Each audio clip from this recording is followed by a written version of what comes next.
जय हिंद आणि नमस्कार विद्यार्थी मित्रांनो. आजचा आपला व्हिडिओ असणार आहे पोलीस भरती 2026 मध्ये इव्हेंटमध्ये बदल होणार का? की जे ग्राउंडचे इव्हेंट आहेत आपले 1600 मीटर, 100 मीटर आणि गोळाफेक. यामध्ये काय बदल होऊन किंवा काय इव्हेंट नव्याने ॲड होतील का? याबाबतीत आपण सविस्तर चर्चा करणार आहे. आणि आपल्याला एक कमेंट होती की मुलीची एक कमेंट होती. मला वाटतंय 3 ते 4 व्हिडिओला कंटिन्यूअस कमेंट असायची की ग्राउंडच्या इव्हेंट बदल बाबतीत एक जी-आर आलेला आहे. ती बातमी खरी की खोटी?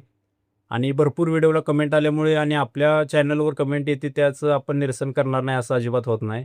तर स्पेशल व्हिडिओ त्यावरती असणार आहे की इव्हेंट बाबतीत सध्या काय चर्चा. पूर्वी पोलीस भरती संदर्भात अतिशय महत्त्वपूर्ण माहितीकरिता आपला टेलिग्राम चॅनल जॉईन करून घ्या. लिंक डिस्क्रिप्शनमध्येच आहे.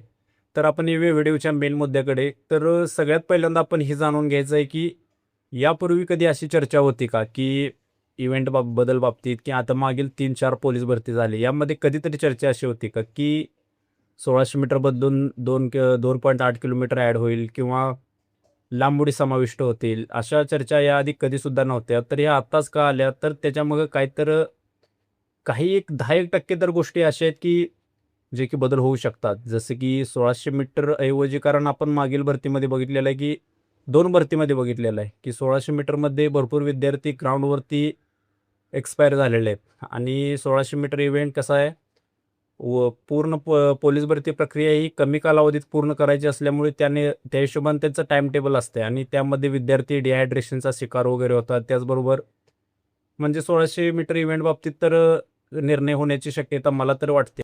गोळाफेक कमी होऊन लांब उडी समाविष्ट होणं हे मात्र इम्पॉसिबल आहे. कारण गोळाफेक हा पोलीस भरतीमधून आजपर्यंत कधीसुद्धा हटवला गेलेला नाही आणि येणाऱ्या भरतीमध्ये तो 100% असणार आहे.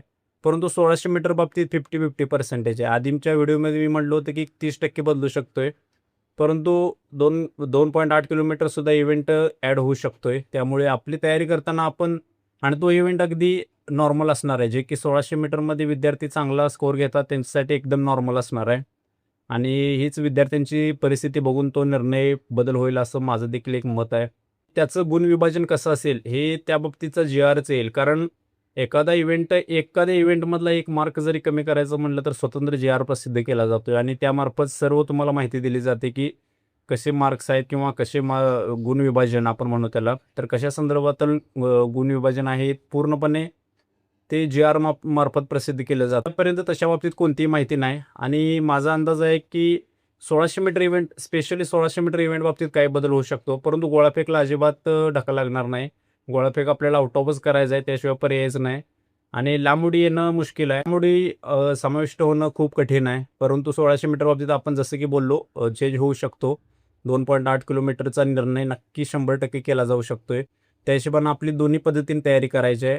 जसं की 1600 मीटर आणि 2.8 किलोमीटर असेल तरी त्या पद्धतीनं आपली तयारी पाहिजे. आणि मध्यंतरी तर टेलिग्रामवरती अशा काही बातम्या फिरत होत्या की त्या बाबतीतील गुणविभाजन देखील ॲड झालेलं आहे. आता कुठून त्यांनी काढले हे त्यांनाच माहीत. परंतु तशी काहीसुद्धा बातमी ऑफिशियली नाही. मी सगळ्या वेबसाईट नेहमी चेक करत राहतोय. तर कोणतीसुद्धा त्या संदर्भातील माहिती तुम्ही ग्राह्य धरू नका. जोपर्यंत राज्य सरकारचा अधिकृत जी-आर येत नाही तोपर्यंत आपण अजिबात कोणत्याही अफवांना बळी पडायचं नाही. अशा आपण बोललो की टेलिग्राम चॅनल बाबतीत तर टेलिग्राम चॅनलवरती आपले यावर्षीचं टार्गेट आहे फक्त की येणाऱ्या पोलीस भरतीसाठी आपलं टार्गेट आहे फक्त 500 उमेदवार आपल्याला ॲड करायचे आहेत. ज्यामधील सर्वाधिक उमेदवार आपल्या चॅनलमार्फत भरती व्हावेत अशी आपली एक योजना असणार आहे. त्या हिशोबानं आपण पूर्ण त्यांना शेड्यूल देणार आहे. आणि काल परवा आपण ही टेलिग्राम बाबतीतला मुद्दा काढल्यापासून भरपूर विद्यार्थी ॲड होत आहेत. जवळपास 250 विद्यार्थी ॲड होऊन गेलेले आहेत.